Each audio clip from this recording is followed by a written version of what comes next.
Good morning. It is a beautiful morning out in Arizona. I just made my shake and I am out here enjoying it, and I wanted to share with you guys some stuff. Uh, May has been quite the month for me. I started off calling it Meditation May, and I really just wanted to focus on my mindset and my personal development and what was going on in my head. And looking back on it, it feels like it's been a year long. I have had to deal with a lot of emotional things, a lot of wounds that I reopened this month so that I could, work on healing those things. And it's just been a crazy but productive month. And definitely worth the risk of facing those fears, because I feel like I've overcome a lot. But I wanted to share with you guys, one of the things I was able to do in the month of May was actually read a book cover to cover. I've never done that before.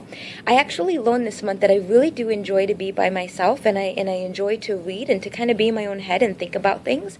And that was something that I never thought was possible prior to this month. So I read two books. The first one was How to Meditate by Kathleen McDonald, and the second one was The Four Agreements by Don Miguel Ruiz. And both of these books were fantastic. One of the things that Don Miguel talks about in this book is do not take things personally. Do not take anything personally. And it was an awesome transition to go from How to Meditate to this book, because in How to Meditate, she talks about how to meditate on negative emotions that you get or feelings that you get in certain situations. So let's say that somebody comes up to me and they say something very rude to me, and they're putting me down and they're criticizing me, and they walk away. And in the first book, I learned to first recognize that that has absolutely nothing to do with me, and that it has everything to do with them. Them choosing to communicate it to me in that way, them taking, seeing me in a negative light, and all of that says more about them than me, and to meditate on that and find comfort in that it says, that it's their issue and not mine, and to feel compassionate for that person because they live in that negative space. So I was able to take that and kind of grow from that and learn a little bit about that. And then when I started to read the Four Agreements and I got to the part where he says, don't take anything personally, it was a little easier for me to make that transition, because I had just learned about how to see this in a different way and not to take these negative situations on personally, but to kind of see them for what they really were in the other book. So, one of the things that Miguel talks about is don't take anything personally, right? Not even positive things personally.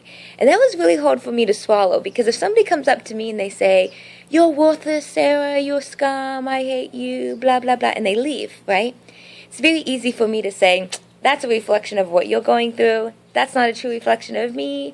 I refuse to take on this negative, energy. Have a great day. I'll pray for you, and let them go, and not to take that personally. But when someone comes up to me and says, you're an inspiration.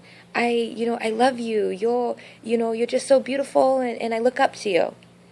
It's really hard for me to say, that says more about you than what it does about me, and thank you so much, but and to realize that that's them and their perception, and not to take it personally. And that's hard, because of course you want to take those in, of course you want to say, oh yay, somebody loves me, somebody cares about me, I did a good job, right? But Don Miguel really talks about not letting anything impact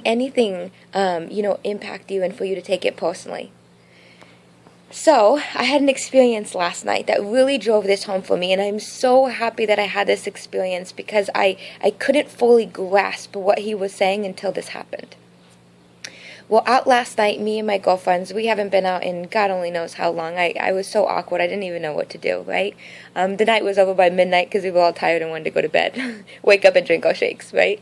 So I'm out with them, and we're in a circle, and we're kind of just chit-chatting. And I had noticed that this guy had looked over at our group a couple of times. and he kind of made his way around, and he came up behind me, and he puts his arm around me and pulls me really close to him, and he whispers in my ear, "You're absolutely gorgeous." And then he walks away. Now, in my past, I have had a really hard time with self-love and self-worth. And I put my worth into the words of a man. Okay, so for whatever reason, I craved a man's attention. If a man told me I was pretty, that must mean I was pretty. If a man told me I was good enough, that must mean I was good enough. If a man told me I was not good enough, that must mean I'm not good enough. And so I was constantly craving the attention of a man to tell me that I was good enough, that I was worthy, that I was lovable. And as soon as the man would not give me those things anymore, I would have to seek it out from another person, because I would feel very unworthy and very unloved until I could find someone else to pour those things into me. And this was a horrible place to be in. No self-love, no self-confidence, no self-worth. Everything was just contingent upon whether I could get a guy to tell me these things. And a lot of times, the guy could pick up on that and would tell me what he thought I needed to hear in the moment to, because he had his own agenda. And it was just this ugly spiral. And it left me feeling completely unworthy and useless most of the time. And so, after this guy says this to me and he walks away, I can't help but think about Don Miguel's words, "Don't take anything personally." And in that moment, I had to understand that that was that guy's perception. It did not make me any more gorgeous than any other girl in the room. It didn't make me any more worthy than any other girl in the room. I firmly believe that every girl in that room was gorgeous in their own way. Every girl in that room is worthy.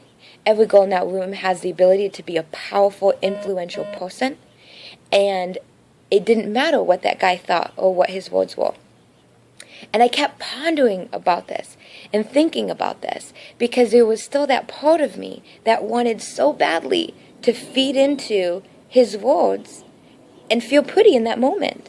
And so I came home and I told John about this story. And John's first reaction was, "I bet that made you feel real great."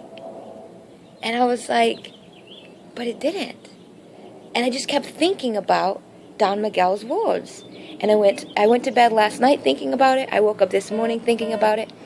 And it started to dawn on me this morning that if I choose to believe those words, then I'm entertaining the idea that my beauty comes from what that guy thinks. That I am only gorgeous because he thinks so. And it was in that moment that it all clicked for me that has been my problem for the last, since I can remember, especially a few years ago. And that if I choose to take what he said personally, even though it was a positive thing, if I choose to take that personally, it reiterates in my mind to choose to take everything that person says personally, even when it's negative. And I cannot allow that. I have to know within my being that I am capable, that I am loving, that I am worthy, that I am beautiful, that I am inspirational, that I am powerful beyond belief, and that other people's opinions of me take no weight in that. They don't change that. They don't alter that. They don't increase that. They don't decrease that. That my abilities and my beliefs and my power and my attributes are all what they are, regardless of what anybody thinks. And I'm telling you that the moment that I'm thinking these things, in those moments where I feel true self-love and self-worth, I feel the most peace and the most joy.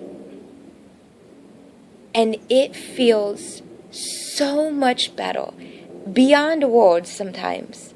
It feels so much better than any compliment that any guy has ever given me.